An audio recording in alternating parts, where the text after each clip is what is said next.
ରାତି ପାହିଲାଣି ରାବଇ କାଉ ଉଠ ଉଠ ମଠ ନକର। ଦିନ 12ଟା ବାଜିଲାଣି ଯେ ଉଠିନୁ। ଆଜି ପୁଣି ସଂକ୍ରାନ୍ତିରେ ଛି ଛି ଛି ସତ୍ୟାନାଶୀ ତମକୁ ଲାଜ ନାହିଁ। ତମେ ଟିକେ ମତେ ଉଠେଇ ଦେଇନଥାନ୍ତ ଗ। ଓହୋ ଘଣ୍ଟାଟା ଖରାପ ହେଇଯାଇଛି ପରା ମନେ ନାହିଁ। ଯାଇଲ ମା ମୁଁ ଟିକେ ରେଡ଼ି ହେଇଯାଏ। ଟାଣ୍ଟାଣା ମୁଁ ରେଡ଼ି ହେଇଗଲି। ଆଉ କେମିତି ଲାଗୁଛି ଟିକେ କହିବେ। ପୂଜା କାମ ସାରି ଦେଇ ମୁଁ ବି ବସି ପଡ଼ିଲି ଧନୁ ସଂକ୍ରାନ୍ତିରେ ଧନୁ ମୁଆଁ ଖାଇବାକୁ। ଆଉ ଆପଣମାନେ ଜାଣିଛନ୍ତି ଏଇ ସଂକ୍ରାନ୍ତିରେ ଆମ ଜଗତର ନାଥ ଜଗନ୍ନାଥଙ୍କ ପାଖରେ ପହିଲି ଭୋଗ ଲାଗିଥାଏ।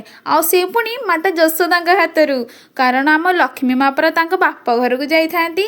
ସତରେ ଆମ ଓଡ଼ିଆ ପର୍ବପର୍ବାଣୀ ଆଉ ପରମ୍ପରା ସବୁଠୁ ନିଆରା। ଆଉ ମୁଁ ମୋ ନିଜକୁ ଧନ୍ୟ ମନେ କରେ କି ମୁଁ ଏଇ ଓଡ଼ିଶା ମାଟିରେ ଜନ୍ମ ହେଇଛି ବୋଲି। ଆଉ ଆଜି ଭଳି ଦିନରେ ତ ସମସ୍ତଙ୍କ ଘରେ ପିଠାପଣା କେତେ କ'ଣ ହେଇଥାଏ।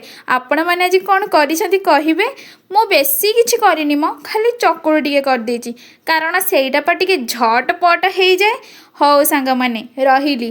ଆଉ ସେ ଜଗତର ନାଥ ଜଗନ୍ନାଥଙ୍କ ପାଇଁ ମୋତେ ଗୋଟେ ଲାଇକ୍ କରିଦେବେ। ଜୟ ଜଗନ୍ନାଥ।